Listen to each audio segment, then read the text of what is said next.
Overwatch has a lot of heroes, which means there are a lot of abilities too.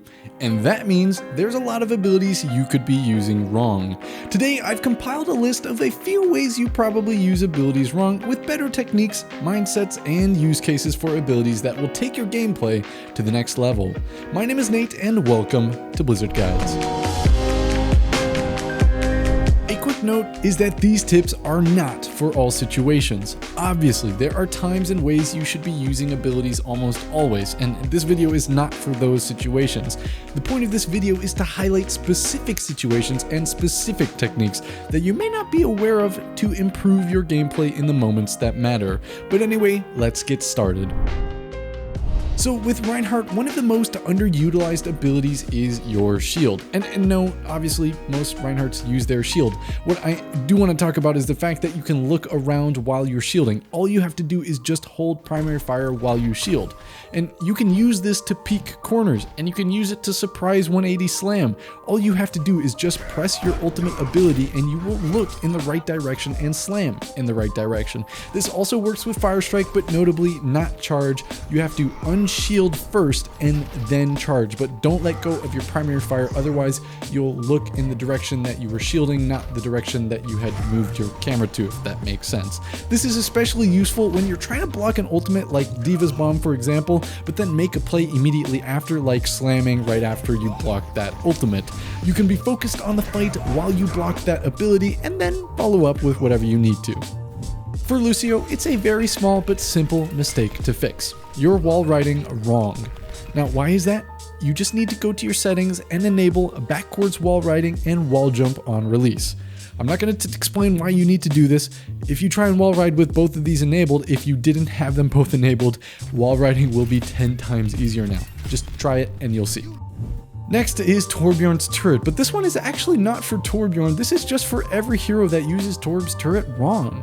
This turret is a fantastic 250 HP shield that squishy 200 HP heroes can take advantage of, especially heroes like Ana or Widowmaker that can impact the fight from a stationary distance. So the next time that you have a Torb, consider using the free shield that he's provided if you can. For Mei, let's talk Ice Block. So you need to use your Ice Block to block enemy abilities in clutch scenarios. The examples include Diva Bombs, Earth Shatters, High Noons, and so many more ultimates and abilities. You can even block turrets that are your ally turrets that are sent through a teleporter, and then you can block the teleporter and the turrets, get free damage, and then teleport back out. It's incredible. Ice Block is fantastic for blocking things for your team and from the enemy, so use it as such. For Sigma, we're going to talk about two abilities for 1 point. So we're going to talk about his barrier and his kinetic grasp.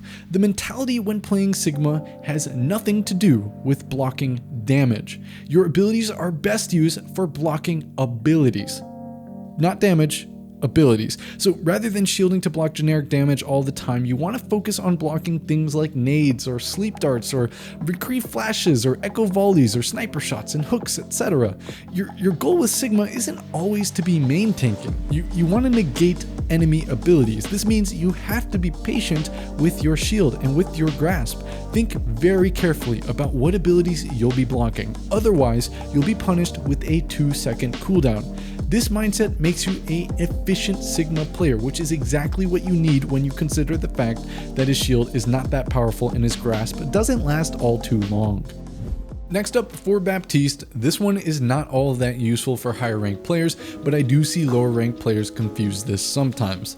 So regenerative burst only works as soon as you use it, meaning you have to have line of sight to your allies for them to get the benefit of your regenerative burst. If you use regenerative burst around the corner and then line of sight your teammates, they won't get healing. And also, enemy shields block regenerative burst too, so be mindful of that. You need LOS and line of sight to your team for this ability to actually be useful for your team. On McCree, you're not air rolling. But what is air rolling? all you have to do is jump before you roll. That's it. You can create more distance, you have more evasiveness, and it's more silent. This tech is actually incredible for dodging sniper fire and precision abilities from the enemy, and just confusing people that are trying to shoot you because the maneuver looks really weird. I want to shout out McMagicMarvOW for this one. His video on it will be linked in the description. Go subscribe to his channel. He finds a ton of really cool stuff like this, and I just learned about this one. I've been using it a lot lately, and it's a fantastic tool. Alright, let's see if we can get up on this head again using the tech. This might take a few attempts. First attempt, actually. Nice. On Ashe, low-rank players use Coach Gun for only 2 reasons, either to get better positioning or fight in a 1v1 and create distance between the enemy that's jumping them. High-rank players do both at the same time. In a 1v1 situation, there are opportunities not only to create that distance and help yourself in the 1v1, but to also get better positioning for after you winning the team fight. So if you also know the enemy is going to be jumping you a lot, it can be detrimental to your survival if you use your Coach Gun only to reposition too often. It's an incredible survival tool, so use it that way. If you're getting jumped a lot, save it for when the enemy burns their cooldowns to jump on you, and then jump away, win that 1v1, and then you have high ground for literally free. And even if you don't get the kill, you have some time to sit up on high ground, pop a few caps at the enemy team, and then they'll have to regenerate their cooldowns and jump you. So it's really useful if you use it in both ways. Now this one is more in general for any tanks that have barriers. Barriers block healing for the enemy, so use it that way.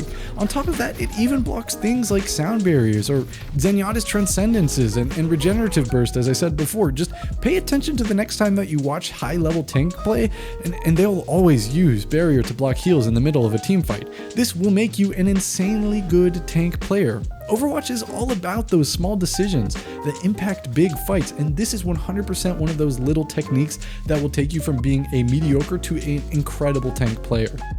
For Mercy, we're going to talk about 2 abilities. First of all, let's talk Res.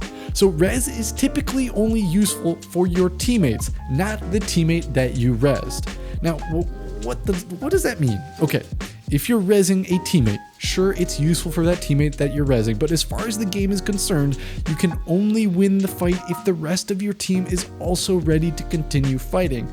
Otherwise, just look at Res this way. If you res and your team doesn't necessarily need that teammate as a win condition, you could have spent that time power boosting a DPS or peeling for a support and still win the fight and still have res in the event that somebody else dies.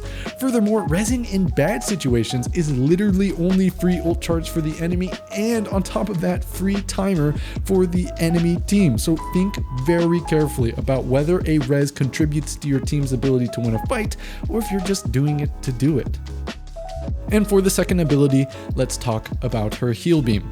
I promise you, without a doubt, a ton of the Mercies that are stuck in Platinum Diamond are only there because they heal their team more than they power boost their DPS. I don't care how bad your DPS are, it is almost always better to power boost and pocket them than heal botting your tanks and your team. It's almost always the difference between a really good Plat Mercy or Diamond Mercy and their ability to hit Grandmasters. I've seen so many Mercies that are stuck in lower elos just because they heal too often and they're not pocketing and power boosting when they can. So to reiterate, even if your DPS are bad players, power boost them, and if they don't do that well after a round, maybe you can do other things or just switch off of Mercy. But if you're power boosting your DPS more than you're healing your tanks, I promise you, you will climb. Next up on Genji, there is a reason that you see high level and pro main tanks pick up Genji and do well. So why is that exactly? Genji's deflect gets so much more value in the mind of a main tank. Main tanks, and actually off tanks for that matter, are always thinking about the next ability that they're going to be blocking, and also how that ability will be used against their team. So as a Genji, you have incredibly high mobility. There is no reason you can do that yourself and do it for your team.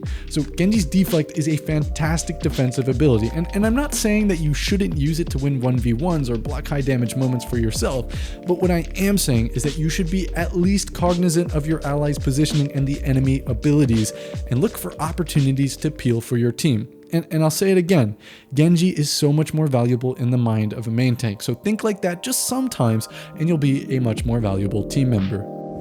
Next up for Hammond. Adaptive shields are the best ability for generating ult charge.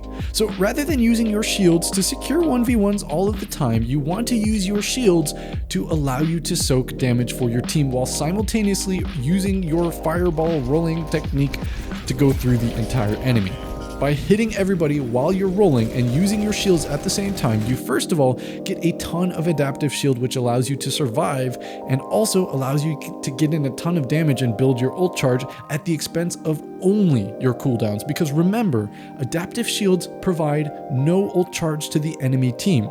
But I do want to highlight the importance of avoiding stuns. If the enemy has stuns, this may not work so great, because while adaptive shields has a lot of HP, if you get all 6 enemies in the nearby radius, it's not enough HP to get survivability if you get chain stunned. So do avoid stuns if you can. For Sombra, let's talk about her invisibility. The key takeaway here is that invisibility puts your team in a 5v6 situation in terms of damage and ability output. Therefore, the only value you get when you're invisible is what you do afterwards and how you affect the enemy psychology. So invisibility can be thought of as a free positioning tool. This means you can scout, you can hack targets, you can harass the enemy backline, you can find targets that are alone, and so many more things. But if you go invis without plans in mind and escape options too, then what are you even using invisibility for? So even if the opportunity isn't there yet, you need to be thinking ahead. Something like, hey, that Zenyatta has been playing far away from his team pretty often, I'll keep an eye out the next time I'm invisible, and I'll go for him if I can. Anticipation is your best friend. And also another thing is, if you are playing in the enemy backline very often, you have to be building ultimate if you're not getting valuable hacks or getting a kill. Otherwise, you're only feeding support ultimate and forcing a 5v6 for your team most of the time. The worst Sombra players that I've ever seen, they go invis in the backline, they don't get kills, they don't build ult, and they don't get hacks. So you have to do one of those 3 things at least. But anyway, that's all the abilities that you might be using wrong. If I missed any, please leave a comment down below. Not even for the engagement. I mean, I do like the engagement, but I really do appreciate when you guys write out well thought out comments. So if you would leave one of those, I would be appreciative of that. And other players will be too. It's awesome to share knowledge with everybody that you can. And also be sure to follow all of our social media that I'm going to put on the screen if you want to. But that's all I have for today. So hopefully you guys enjoyed this one. Have a nice day. My name is Nate, and this was Blizzard Guides.